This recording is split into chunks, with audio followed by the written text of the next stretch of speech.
प्रभुपाद जी के द्वारा, श्रील प्रभुपाद की, प्रत्येक व्यक्ति को प्रकृति से अर्जित गुणों के अनुसार विवश होकर कर्म करना पड़ता है। अतः कोई भी एक क्षण भर के लिए भी बिना कर्म किए नहीं रह सकता। आप दोहराइए।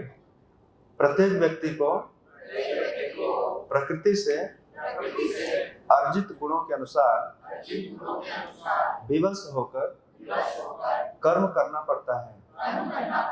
अतः कोई भी एक क्षण भर के लिए भी बिना कर्म किए नहीं रह सकता। तात्पर्य तो इसमें लिखा नहीं है, पर आप सुनिए ध्यान से और फिर हम चर्चा करते हैं। यह देहधारी जीवन का प्रश्न नहीं है, अपितु आत्मा का स्वभाव है कि वह सदैव सक्रिय रहता है। आत्मा की अनुपस्थिति में भौतिक शरीर हिल भी नहीं सकता। यह शरीर मृत वाहन के समान है जो आत्मा द्वारा चालित होता है, क्योंकि आत्मा सदैव गतिशील रहता है और वह एक क्षण के लिए भी नहीं रुक सकता। अतः आत्मा को कृष्ण भावनामृत के सत्कर्म में प्रवृत्त रखना चाहिए, अन्यथा वह माया द्वारा शासित कार्यों में प्रवृत्त होता रहेगा। माया के संसर्ग में आकर आत्मा भौतिक गुण प्राप्त कर लेता है और आत्मा को ऐसे आकर्षणों से शुद्ध करने के लिए यह आवश्यक है कि शास्त्रों द्वारा आदिष्ट कर्मों में इसे संलग्न रखा जाए। किंतु यदि आत्मा कृष्ण भावनामृत के अपने स्वाभाविक कर्म में निरत रहता है तो वह जो भी करता है उसके लिए कल्याणप्रद होता है। श्रीमद् भागवतम द्वारा इसकी पुष्टि हुई है। त्यक्त्वा स्वधर्मं चरणाम्बुजं हरेर भजन अपक्वथ पते ततो यदि यत् को वा भद्रम अभूदम अमुष्य किम को वार्थ आप्तो भजताम स्वधर्मतः। यदि कोई कृष्ण भावनामृत अंगीकार कर लेता है तो भले ही वह शास्त्रानुमोदित कर्मों को न करे अथवा ठीक से भक्ति न करे और चाहे वह पतित भी हो जाए तो इसमें उसकी हानि या बुराई नहीं होगी। किंतु यदि वह शास्त्रानुमोदित सारे कार्य करे और कृष्ण भावना भावित न हो तो ये सारे कार्य उसके किस लाभ के हैं। अतः कृष्ण भावनामृत के इस स्तर तक पहुंचने के लिए शुद्धिकरण की प्रक्रिया आवश्यक है।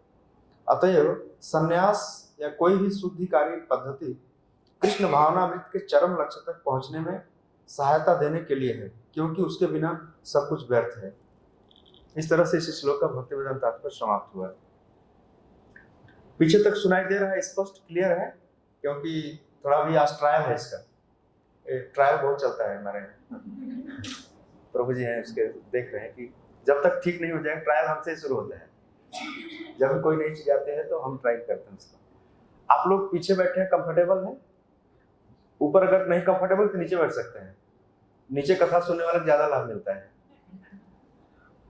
एनीवे,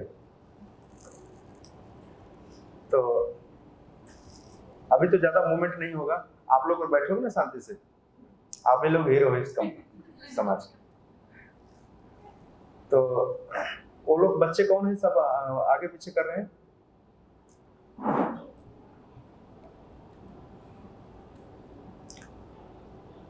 ठीक है, तो अब हम चर्चा करते हैं। कितने बजे तक चलाना है? 8:15 बजे तक, राइट? 8:15 तक।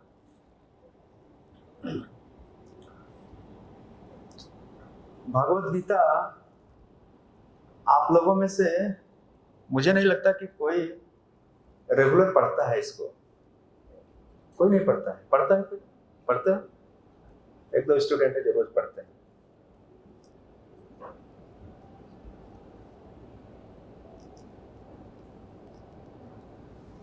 इतना टेक्निकल श्लोक है, मैं सोच रहा हूँ कि इसको मैं कैसे समझाऊं। भगवान आप थोड़ा आशीर्वाद दीजिए, मुझे शक्ति दीजिए कि मैं इसको समझा पाऊं। प्रकृति, इस भौतिक जगत में 3 गुण हैं, सत्वगुण, रजोगुण और तमोगुण। ये गुण दिखते नहीं है। जैसे मोबाइल का नेटवर्क दिखता है क्या? लेकिन होता है, चला जाता है, पता चलता है ना। रेडियो का वेव्स या सैटेलाइट की जो तरंग होती है, वेव्स होती है, दिखती नहीं है लेकिन होती है। आप समझ रहे हैं मेरी बात? जैसे बिजली की करंट होती है, वो दिखती नहीं है परंतु होती है। वो उसके टच करने पर या उसके एप्लीकेशन में पता चलता है कि है। उसी तरह से इस संसार में जब भगवान ने बनाया इस भौतिक जगत को, तो 3 गुणों से युक्त बनाया। एक गुण का मतलब समझते हैं क्या है? जैसे एक गुणों को संस्कृत में रस्सी कहा गया है। रस्सी मतलब बंधन। एक रस्सी जो दिखती है, बांध देते हैं, लेकिन ये ऐसी रस्सी जो दिखती नहीं है। सतोगुण वाली रस्सी, रजोगुण वाली और तमोगुण वाली, ये है बंधन लेकिन दिखता नहीं है।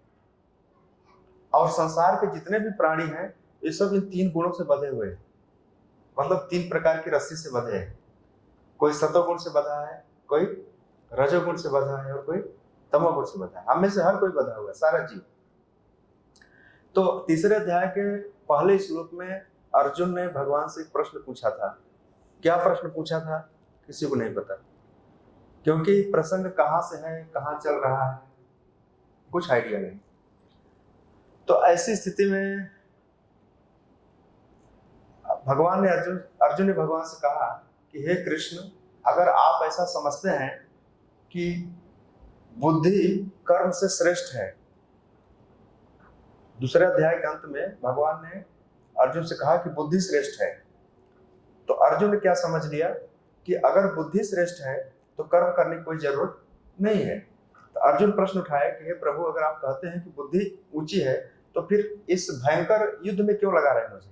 एक तरफ आप कहते हैं कि बुद्धि हायर है, तो फिर यह युद्ध क्यों, लड़ने वाला काम क्यों? यह भयंकर काम है, इसमें मारना पड़ेगा, खून बहेंगे, लोग मरेंगे, कोई साधारण काम नहीं है। तो अर्जुन का यह प्रश्न था पहले अध्याय पहले श्लोक में। तो फिर दूसरे श्लोक में भी अर्जुन ने पूछा कि आप जो कुछ बोल रहे हैं उससे मेरी बुद्धि कंफ्यूज जैसी हो गई, क्लियर करके बताइए कि क्या करना है, कर्म करना है कि बुद्धि से सारी बात समझ करके बैठ जाना है? 2 चीज होती है ना, कि बुद्धि से सारी चीज समझ गए, बैठ जाए वो ठीक है, या बुद्धि लगा करके कर्म करना ठीक है? तो भगवान उसी को बता रहे हैं यहाँ पे कि इस संसार में दोनों बातें हैं। अगर आपको ठीक से ज्ञान हो गया है तो आपको कर्म करने की आवश्यकता नहीं है, लेकिन अगर अभी आपको ठीक से ज्ञान नहीं हुआ है तो आपको कर्म करना जरूरी है, जिससे आपकी शुद्धि हो जाए। तो उसी तरह से भगवान आज के श्लोक में कह रहे हैं कि अगर ज्ञान ठीक से नहीं हुआ है और कोई कर्मों से संन्यास ले लिया तो दिक्कत हो जाएगी, और अगर ज्ञान से युक्त होकर के कर्म करता है तो संन्यास से बेटर है, तो संन्यास से ज्यादा अच्छा माना जाता है। तो आज के श्लोक में भगवान यह कह रहे हैं कि संसार के जितने भी प्राणी हैं, यहां लिखा है कि सर्व, न ही का मतलब होता है निश्चय ही, डेफिनेटली कोई भी ऐसा प्राणी नहीं है, कश्चित क्षणम, कोई भी ऐसा जीव नहीं है कि किसी भी टाइम पर वह कार्य किए बिना रह सके। अर्थात आत्मा का स्वभाव है कि वह हमेशा एक्टिव रहता है, कार्य करता ही है। न ही कश्चित क्षणम जातु, जातु का मतलब है किसी भी काल में, any time, past present future में।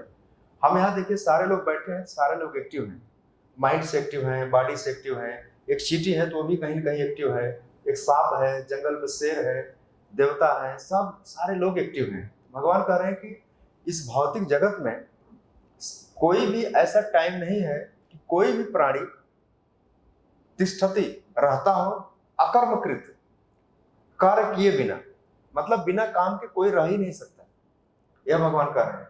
तो अर्जुन से यह कह रहे हैं कि जब कोई भी प्राणी बिना काम किए रह भी नहीं सकता, तो निश्चित रूप से अगर वह अपने आप को काम करने से दूर कर ले, लेकिन उसका स्वभाव उसको फोर्स करेगा काम करने के लिए, उसका नेचर उसको बाध्य करेगा कर्म करने के लिए।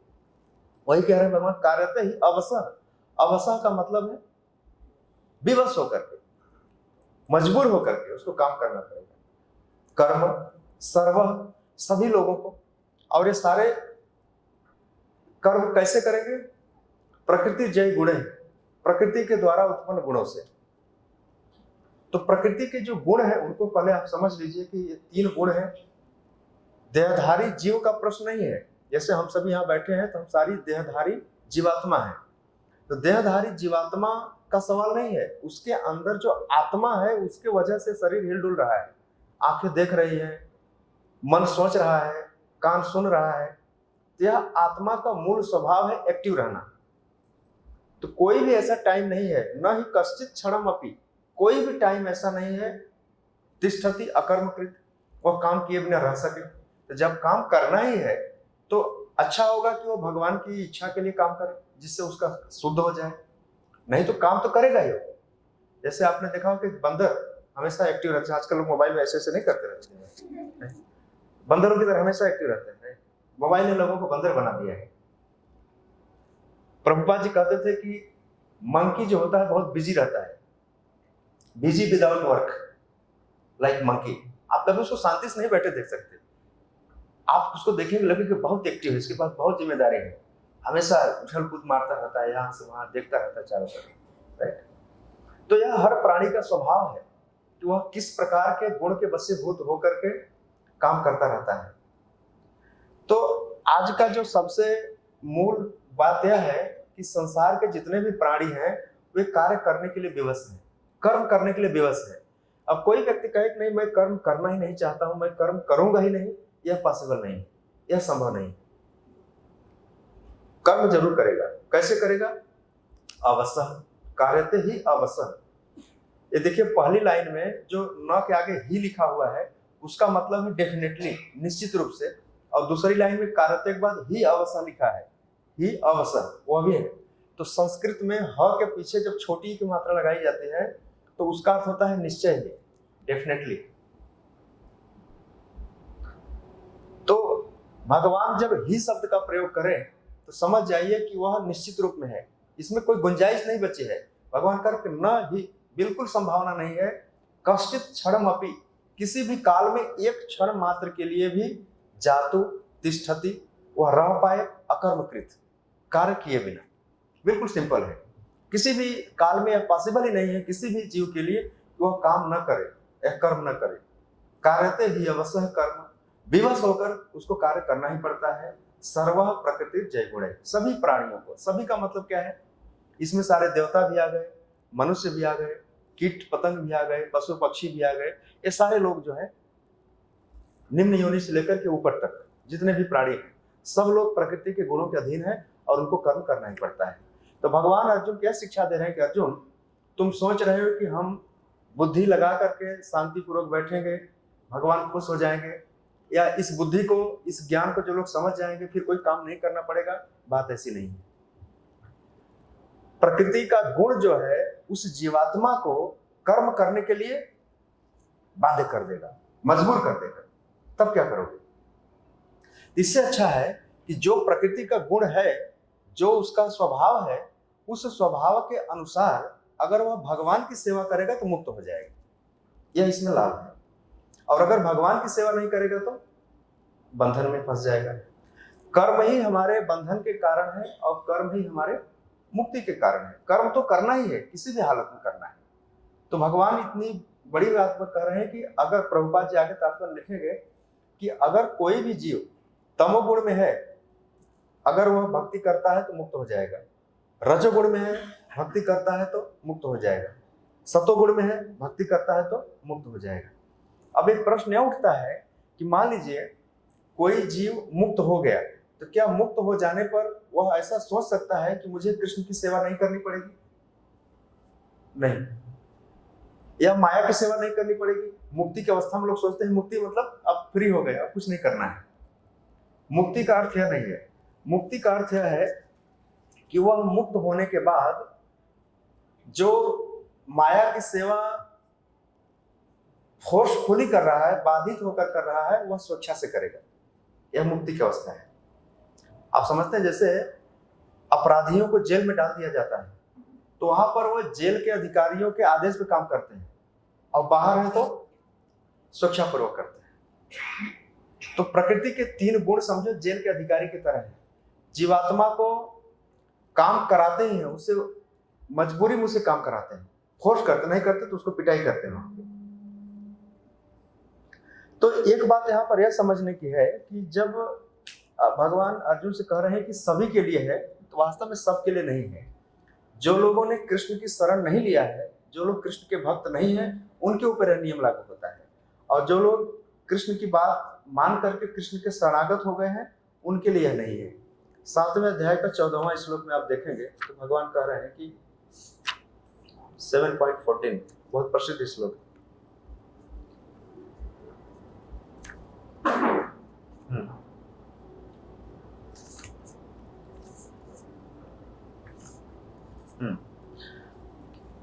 दैवी हिंसा गुणमयी मम माया दुरतया मामे वही प्रपद्यन्ते माया मेताम तरन्ते।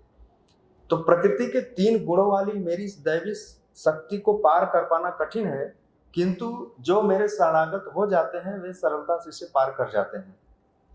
तो यहाँ पर भगवान कह रहे हैं कि जो लोग मेरे शरणागत हैं उनके ऊपर प्रकृति के गुण काम नहीं करते, वे माया की सेवा करने के लिए बाध्य नहीं है। जो लोग भगवान की सेवा स्वेच्छापूर्वक नहीं करते उनसे ही प्रकृति जबरदस्ती काम करवाती है। यहाँ पर जो सर्व लिखा है, सर्व प्रकृति जय गुण है, उसमें भक्त लोग नहीं है, या जो लोग भगवान के शरणागत हैं वे इसमें नहीं आते। तो यहाँ पर भगवान कह रहे हैं कि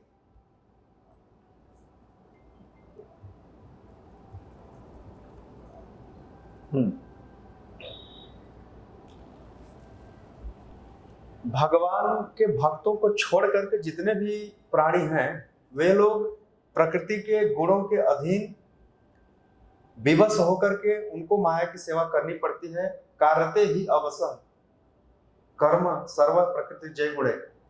लेकिन जो लोग भगवान के शरणागत भक्त हैं वे प्रकृति के गुणों से कंट्रोल नहीं होते, वे स्वेच्छा से भगवान की सेवा करते हैं। अब इसमें एक उदाहरण देखते हैं। जैसे 3रे अध्याय के इसी अध्याय में 26वें श्लोक में अर्जुन ने भगवान से प्रश्न पूछा था कि कई बार किसी जीवात्मा के मन में वह कार्य करने की इच्छा नहीं होती, लेकिन फिर भी उस कार्य में लगता है। कौन है उसको लगाने वाला? प्रकृति के गुण भगवान बताते हैं। 26वां और 27वां श्लोक पढ़िए। 26वें श्लोक में अर्जुन ने पूछा कि अथ केंद्र प्रयुक्त अयम पापम चरति पुरुष।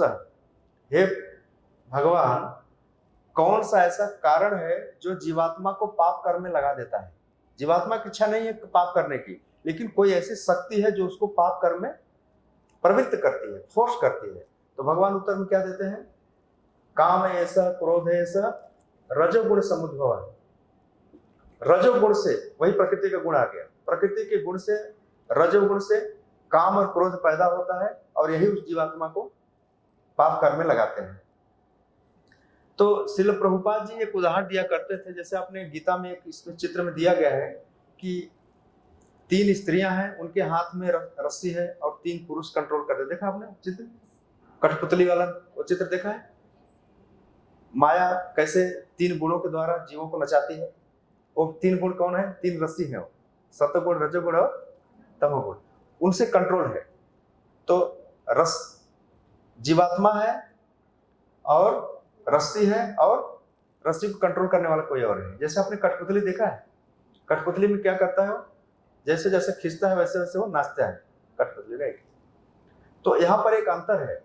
कठपुतली तो निर्जीव है, उसको जैसे चाहे वैसे नचाए, लेकिन जीवात्मा तो निर्जीव नहीं है, वो तो सजीव है, तो चेतन है। और कठपुतली जो है जड़ है, तो जड़ और चेतन में फर्क होता है। तो आप कह सकते हैं कि कठपुतली जो है वो तो जैसे घुमाओ वैसे घूमेगा, लेकिन माया जो है जीवों को जैसे घुमाती है वैसे घूमेगा, ऐसी बात नहीं है।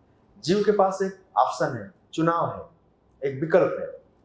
जीव चाहे तो माया की सेवा कर सकता है, चाहे तो कृष्ण की सेवा कर सकता है। वह उसके ऊपर चुनाव निर्भर करता है।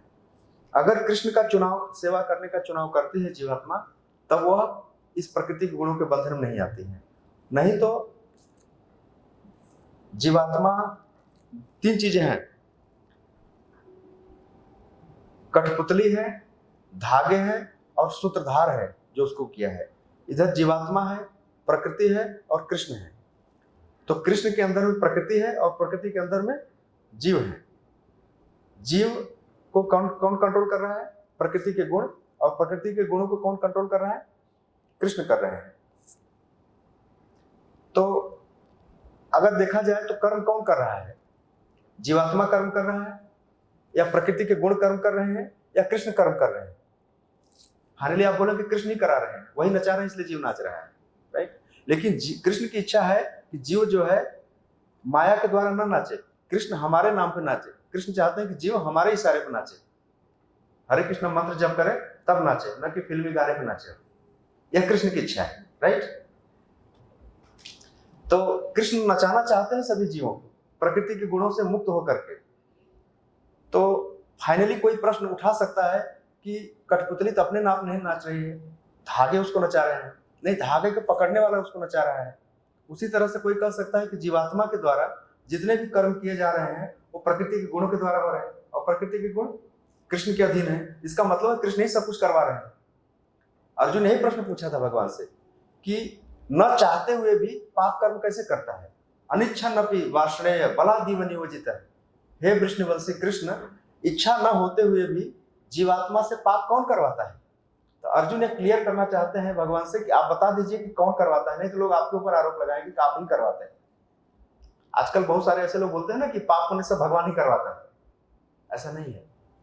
जीवात्मा के पास चुनाव है, उसके पास विकल्प है कि वह पाप करे या पुण्य करे, या इन दोनों से परे जाकर के भक्ति करे, या उसके पास ऑप्शन है। जैसे आपके पास पैसा है, चाहे आप सिगरेट पी करके क्लब में जाकर के डांस करो, और चाहे पैसा है इधर मंदिर में खरीद करके समोसा खा करके नाचो, है कि नहीं? पैसा वही है, आपके पास ऑप्शन है। आप ये नहीं कर सकते कि नहीं क्लब में भेजने वाला भी कृष्ण है, मंदिर भेजने वाला भी कृष्ण ही है, सब कुछ वही है। ऐसा नहीं कर सकते आप। इस प्रश्न को बड़ा ध्यान से समझना पड़ेगा। तो हमारे शरीर में जितनी भी इंद्रियां हैं वह सब प्रकृति के गुणों के द्वारा कंट्रोल्ड है, लेकिन प्रकृति के गुण जो है वो कृष्ण के द्वारा कंट्रोल्ड है। और कृष्ण कहते हैं कि जो जीव मेरी शरण में आता है, मैं प्रकृति के गुणों को आदेश देता हूं, इसको मुक्त कर दो। ये लिखा गया 7वें अध्याय में, मामेव ये प्रपद्यन्ते माया मेतां तरन्ति।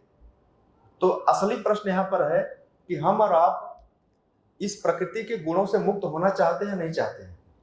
लेकिन भगवान कह रहे हैं कि अगर आप मुक्त नहीं होना चाहते हैं तो आपको फोर्स होकर के, मजबूर होकर के इन गुणों के अधीन नाचना पड़ेगा।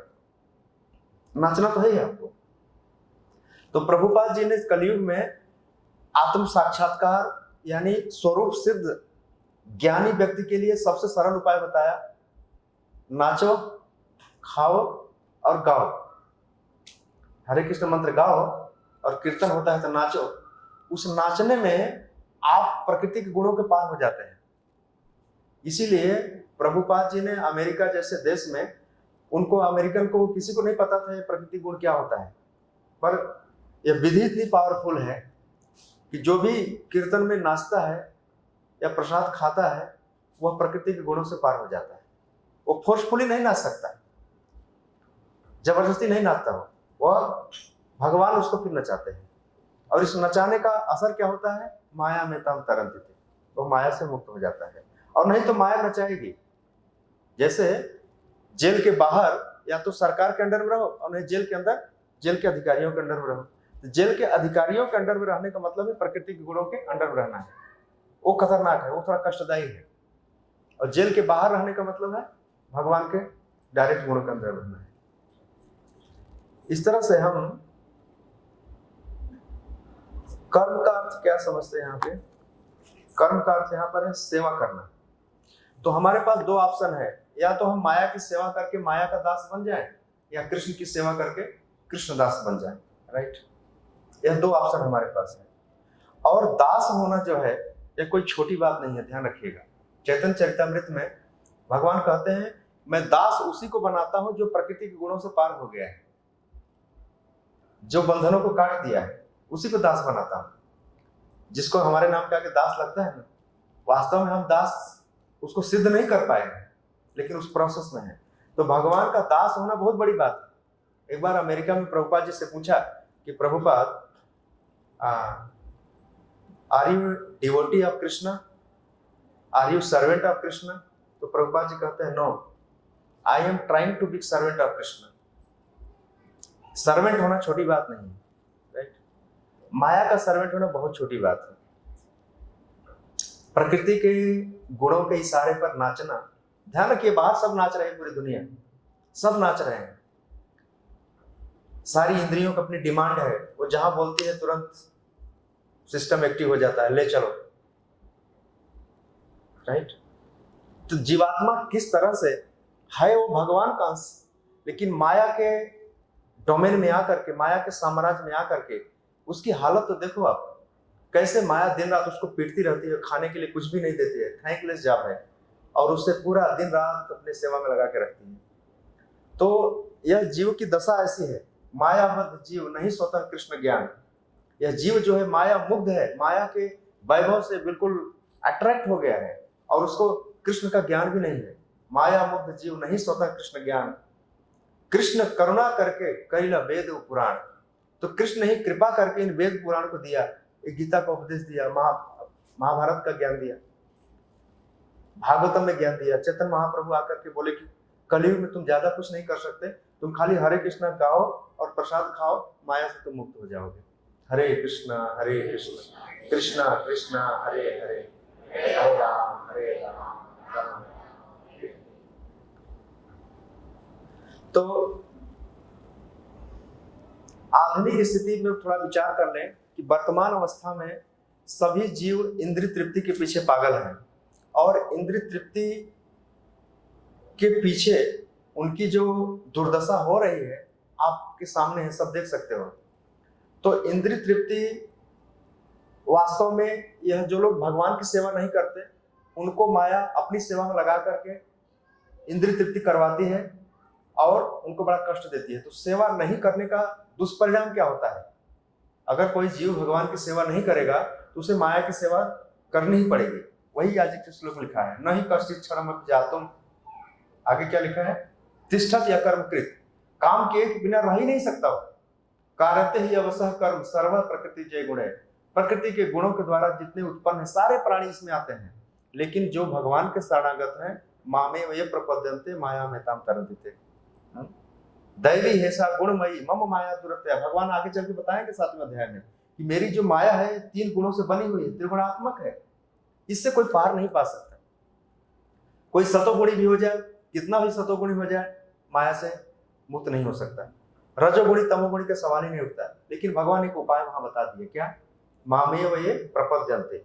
माम एव, संस्कृत में 2 शब्द ध्यान रखिएगा। एव का मतलब होता है निश्चय, डेफिनेटली, और ही का मतलब होता है निश्चय रूप से। जैसे कीर्तना देव कृष्णस्य, एव निश्चय है, डेफिनेटली, श्योर, सर्टेन। हरे नाम एव केवलम, वहां एव शब्द आया है, एव। तो संस्कृत में ये सब शब्द जो होते हैं थोड़ा जोर देके कहते हैं, बिल्कुल 100% यही बात है। तो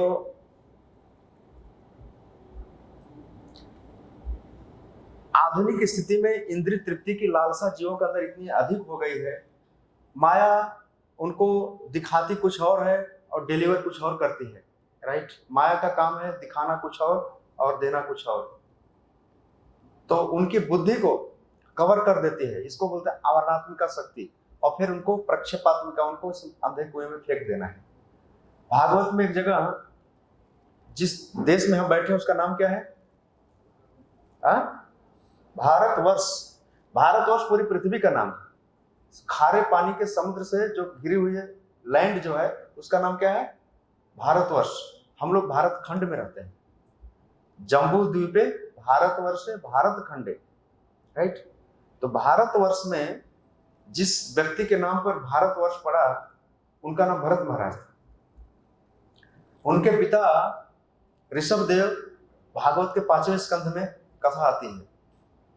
तो ऋषभदेव भगवान अपने पुत्रों को उपदेश दे रहे हैं, जिसमें सबसे बड़े भरत महाराज, उनको उपदेश दे रहे हैं कि बेटा तुम लोग क्या चाहिए, तुम्हारे जीवन का लक्ष्य क्या है? तो बोले कि बस राज करना है, भोग करना है, और क्या। तो ऋषभदेव ने कहा नहीं, यह सुख तो इंद्रिय वाला सुख जो है, यह तो कुत्ता बिल्ली सुअर को भी उपलब्ध है। इस तुच्छ सुख के लिए तुम अपने इस मनुष्य जीवन को क्यों दांव पे लगा रहे हो, वो भी भारतवर्ष में। मनुष्य जीवन का उद्देश्य है तपो दिव्यम पुत्र का, हे पुत्रों तपस्या करो, सौख्यम अनंतम ब्रह्म सौख्यम अनंतम, तुम्हें ब्रह्म सुख मिलेगा, अनंत सुख मिलेगा, और वह कभी समाप्त नहीं होने वाला है। इसलिए यह मनुष्य जीवन मिला है भारतवर्ष में। तो भारतवर्ष में जन्म लेने का फल यह है कि हमें तपस्या करनी चाहिए, और वह तपस्या कैसी है, दिव्य है। इस दिव्य तपस्या का फल क्या होगा कि हम क्षणिक सुख से मुक्त हो जाएंगे। माया बहुत टेम्पररी सुख देती है, थोड़ा थोड़ा, बहुत इंस्टॉलमेंट में, और मेहनत बहुत करवाती है। तो जो बुद्धिमान लोग हैं वे इस क्षणिक सुख की व्यर्थता को समझ जाते हैं और अनंत सुख के लिए प्रयास करते हैं। तो भारत भूमि जो है वह तपस्या के लिए है। कलयुग में श्रील प्रभुपाद जी ने तपस्या के लिए क्या सिंपल बात बताई है? सिंपल तपस्या क्या बताई कलयुग में? सुबह थोड़ा जल्दी उठो, मंगल आरती अटेंड कर लो, 16 माला जप कर लो 2 घंटे, 24 घंटे बैटरी चार्ज रहेगी, और 4 नियम का पालन करना है, प्रसाद खाना है, और भगवत गीता पढ़ना है, कीर्तन में भाग लेना है, कीर्तन में नृत्य करना है। इतना करने से तुम्हारी बहुत बड़ी तपस्या हो जाएगी। लेकिन कलयुग का जीव इतना कमजोर है, इतना दुर्बल है, वह क्षणिक सुख के लिए इतना पागल है कि वह इस छोटी सी तपस्या को भी हैंडल नहीं कर पाता। इसलिए भगवान ने अपना एक दूत भेजा, पृथ्वी पर जाओ और एक समाज बनाओ, एक संगठन बनाओ, एक सोसाइटी बनाओ। प्रभुपाद जी को भेजा।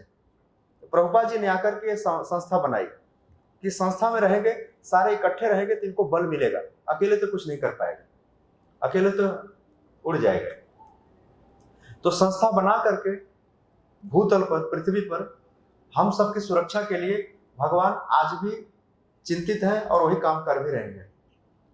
तो जो काम सरकार या व्यक्ति अपने स्वतः से नहीं कर पाता, वह काम भगवान का भक्त बहुत आसानी से कर देता है। कृष्ण कृपा मूर्ति का उदाहरण देते हैं। जैसे अमेरिका में जब ये हरे कृष्ण मूवमेंट चालू हुआ तो लोग नशा बहुत करते थे, ड्रग्स पीते थे और ऐसे गली में पड़े रहते थे, सोए रहते थे। तो उनको प्रभुपाद जी ने खाली हरे कृष्ण कीर्तन की धुन पर नचाया और बाद में खिचड़ी खिलाया, कभी कभी गुलाब जामुन खिला देते थे। यहाँ भी मिलता होगा कभी कभी। तो यह उनके आत्मा के लिए बहुत अच्छी चीज थी और लोग भगवान के भक्त बन गए। उनको बहुत फिलॉसफी वगैरह नहीं पता थी, बाद में सब पता चला। तो प्रभुपाद जी ने कहा था दो जो है बहुत प्रमुख माध्यम है जीवों के प्रकृति के गुणों से बाहर लाने के लिए। अगर आप अपने घर में यह व्यवस्था कर सकते हैं कि रोज प्रसाद मिले आपको, हरे कृष्ण मंत्र का कीर्तन हो, घर पे नाचने में आपको थोड़ा दिक्कत होती है तो मंदिर में आके रोज ही नाच सकते हैं। नाचना जरूरी है, बिना नाचे आपकी मुक्ति नहीं हो सकती है। माया तो आपको नचा ही रही है। और सुबह शाम, चाहे शाम वाले कीर्तन नाच लीजिए, चाहे सुबह नाच लीजिए, थोड़ा हिल लीजिए, नहीं ज्यादा शर्म आती थोड़ा सा हिल लीजिए, हिलना जरूरी है। और नहीं तो भी प्रकृति जय गुणे अवसर, प्रकृति आपको हिलाएगी, माया आपको हिलाएगी। तो आज के श्लोक का जो सबसे मूल बात यह है कि बिना कर्म किए जीवात्मा एक क्षण भी खाली नहीं बैठ सकती है, उसे कर्म करना ही है। जब कर्म करना ही है तो उस कर्म की क्वालिटी को थोड़ा सुधार दिया जाए तो वही कर्म उसके मुक्ति का कारण बन जाएगा। जो कर्म उसके बंधन का कारण है वही कर्म उसके मुक्ति का कारण हो जाएगा। जैसे जब विदेशी शिष्य थे प्रभुपाद जी के, तो उन्होंने कहा ठीक है, तुम क्या हो, आर्टिस्ट हो, एक काम करो राधा कृष्ण की पेंटिंग बनाओ। तुम सिंगर हो, एक काम करो, तुम गाने रिकॉर्ड करके एल्बम बनाओ। अच्छा, तुम लिखना जानते हो, तुम हमारी पुस्तकों को जर्मन में ट्रांसलेट करो। अच्छा, तुम चाइनीज हो, तुम चाइनीज में ट्रांसलेट करो। जापानीज हो, तुम जापानी में ट्रांसलेट करो। तो प्रभुपाद जी ने सबको काम में लगा दिया, वो माया से मुक्त कर दिया। तो माया से मुक्त कौन करेगा? जो माया से मुक्त है ऑलरेडी। प्रभुपाद जी माया से मुक्त है। जैसे दलदल में फंसा हुआ कोई आदमी है और फंसा हुआ है और हेल्प के लिए चिल्लाए तो कौन हेल्प करेगा? जो ऑलरेडी दलदल से बाहर है वही हेल्प करेगा। लेकिन जो बाहर है उसका हाथ तो पकड़ना पड़ेगा ना हमको। अब हम चिल्ला भी रहे हैं, उसका हाथ भी नहीं पकड़े तो हम तो फंसे ही रहेंगे। तो प्रभुपाद जी चिल्ला रहे हैं कि chant Hare Krishna and be happy. जोश बोलो, हरे कृष्णा कृष्णा कृष्णा हरे हरे, हरे राम राम राम। अंतिम बात प्रभुपाद जी एक बार पूछा किसी से, प्रश्न पूछा प्रभुपाद जी से कि प्रभुपाद जी, भक्तों का असली शत्रु कौन है? हमारे जीवन का असली दुश्मन कौन है? जिस दिन आप अपने दुश्मन को पहचान जाओगे ना, इसी तीसरे अध्याय में आगे आएगा। अर्जुन ने पूछा है कि हमारा असली नुकसान करने वाला कौन है? तो प्रभुपाद जी बोलते थे वो खुद ही अपना दुश्मन है, कोई नहीं कर सकता तुम्हारा नुकसान। प्रभुपाद जी के गुरु जी का नाम जानते हो? भक्ति सिद्धांत सरस्वती महाराज। उन्होंने क्या लिखा है? Nobody can harm you unless you harm yourself. कोई कुछ नहीं तुम्हारा बिगाड़ सकता जब तक कि तुम खुद अपना नुकसान न करो। कई बार भक्ति में आने के बाद भी लोगों को माया का आकर्षण इतना प्रबल है कि वो खींच ले जाती है, छोड़ के चले जाते हैं, राइट। आप जैसे ही बाहर जाओगे ये सारा मंत्र आप में उड़ जाएगा, लेकिन रोज आप दवा लेते रहोगे, रोज डोज लेते रहोगे, ऐसा नहीं है कि माया को आप हरा पाओगे। ध्यान रखिए, माया भगवान की है, भगवान की रची हुई माया है, आप उसे हरा नहीं सकते, लेकिन भगवान ऐसी कृपा करेंगे कि माया आपका कुछ बिगाड़ नहीं पाएगी। माया का अर्थ हमेशा मत समझिए कि ये धन और स्त्री की माया है। माया का अर्थ है तुम्हारी सोच क्या है उसके प्रति। हो सकता है कि एक पुरुष के लिए एक स्त्री माया है और एक स्त्री के लिए एक पुरुष माया है, राइट। दोनों एक दूसरे के लिए माया है। और माया का अर्थ क्या होता है मालूम है? बता सकता है कोई? सर्वपालक प्रभु, माया का अर्थ क्या है? हाँ बैठे। माया का अर्थ, माया संस्कृत का शब्द है। माँ का अर्थ होता है नहीं और या का अर्थ होता है जो। समझ में? जो नहीं है वो क्या है और हम कहते हैं यही है। आज समझ में आया माया का? ये गीता में भगवान कई जगह माया शब्द का प्रयोग किया है। बाहर भी लोग बोलते हैं ना माया माया माया। माया का मतलब क्या है? जो नहीं है। अंग्रेजी में इसको बोलते हैं दैट व्हिच इज नॉट, जो नहीं है, और हम कहते हैं नहीं यही है। रेगिस्तान में देखा है, डेजर्ट में पानी दिखता है लेकिन पानी होता नहीं, वो क्या है? माया। इसको सिंपल अंग्रेजी बोलते हैं इल्यूजन बोलते हैं। क्या बोलते हैं? यह भ्रम होना। हमको लगता है संसार में सुख है लेकिन सुख है नहीं, यही तो माया है। तो माया को पहले पहचानो, पहचानने के बाद उससे निपटने का प्लान तैयार करो। एक बार रोग का पता चल जाए दवाई मिलना आसान है कि नहीं? तो असली रोग, असली प्रॉब्लम कहाँ है? हमारे मन में। बाहर नहीं है प्रॉब्लम, माया बाहर नहीं है, माया अंदर ज्यादा है। आंख बंद करके भी अमेरिका में घूमता है, सोया रहता है तो भी प्लान बनाता रहता है, राइट। और जब नाच करके थक जाएगा तो सोते ही नींद आ जाएगी उसको, राइट। इसलिए प्रभुपाद बोलते थे खूब हार्ड वर्क करो, work for Krishna, dance for Krishna, eat prasadam, go to bed. सपने में कोई भगवान की लीला ही याद आएगी, राइट। तो ये पूरा प्लान है जीव को माया से मुक्त कराने के लिए। एक तरह से प्रभुपाद जी कहते थे कि माया के खिलाफ हमने जंग छेड़ दिया है, माया के खिलाफ हमने युद्ध का ऐलान कर दिया है, इसलिए बड़ा खतरा है। तो जो माया के एजेंट हैं वे भक्तों पर बड़ा टेढ़ी नजर रखते हैं, बोलते अच्छा ये लोग हैं जो हमारी संख्या कम कर रहे हैं, राइट, हमारी टीम को कम कर रहे हैं। समय हो गया है तो आप लोग इस माया से थोड़ा सावधान रहिएगा। माया बाहर नहीं है, माया हमारे ही अंदर है। वैसे कहते हैं कि ये सब पत्नी, पुत्र, बच्चे, परिवार, धन, ये सब माया है, लेकिन अगर यही भगवान की सेवा में लग गया तब माया नहीं है, तब ये भक्ति है। आप समझ रहे मेरी बात? कुछ भी त्याज्य नहीं है। अगर वो पैसा है आपके पास और आपको भगवान की सेवा नहीं करने दे रहा है तो समझिए वो पैसा आपके लिए डुबाने वाला काम करेगा, डुबा देगा, माया है आपके लिए। और नहीं तो पैसा है तो भगवान की सेवा कीजिए, नहीं है तो भी जब कीजिए। भक्ति करने के लिए कोई जरूरत नहीं है। देखो छोटे छोटे बच्चे भक्ति कर रहे हैं, बूढ़े भी कर रहे हैं। तो एनी टाइम हम भगवान को सरेंडर हो जाएं, यही हमारे जीवन की सफलता है। भगवान वेट कर रहे हैं कि कब ये सरेंडर करेगा, कब नाचेगा, कब दीक्षा लेगा, कब भागवत सुनेगा, कब ठीक से जप करेगा। लेकिन जीव का दुर्भाग्य देखिए कि बार बार उसी। एक बार मैं सुन रहा था कि माया हमको नहीं पकड़ती है, हम जाके माया की गोद में बैठ जाते हैं। सच्ची बात है नहीं है? सही बात है। मदारी बंदर को कैसे पकड़ता है? एक मटकी होती है, उसका मुंह पतला होता है, उसमें चने डालता है, चने डालता है, बंदर आकर के चने पकड़ने के लिए उसमें हाथ डालता है और मुट्ठी बंद कर लेता है और फिर इसका हाथ बाहर नहीं आता, राइट। फिर मदारी आकर के बंदर के गले में पट्टा डाल देता है, वो बोलता है मुट्ठी खोल, तो चना भी जाता है, बंदर भी पकड़ में आता है। फिर मार्केट में घुमाता है, बोलता है अब तो मेरे लिए पैसे कमा, राइट। तो उस बंदर की हालत देखा है? आज यही हालत सब बंदरियों की है, बंदरियों, राइट। चल माया ने गले में फंदा डाल दिया है, अब मेरे लिए कमाओ, और यही वर्ग है सच। तो माया ऐसा नहीं कि हमको आकर के गला पकड़ लेती है, ऐसे नहीं। हम ही जाकर के उसको गले लगा लेते हैं। पैसे का क्या दोष है, स्त्री का क्या दोष है, पुरुष का क्या दोष है? हमारी सोच गड़बड़ है। हमको भगवत भक्ति का ज्ञान नहीं है, माया का ज्ञान नहीं है।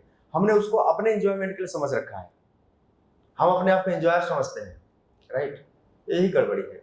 तो कृष्ण भावनामृत में सारी प्रक्रिया को शुद्ध करने का विधान है कि तुम्हारा जो एंगल है देखने का, जो देखने का तरीका है, उसको सही करो। जैसे अर्जुन के हम भगवान समझा रहे हैं, वो बात हमारे ऊपर लागू होती है कि ये कहीं फाइनल बात यही है, या तो कृष्ण का सेवा करो या तो माया की सेवा करो।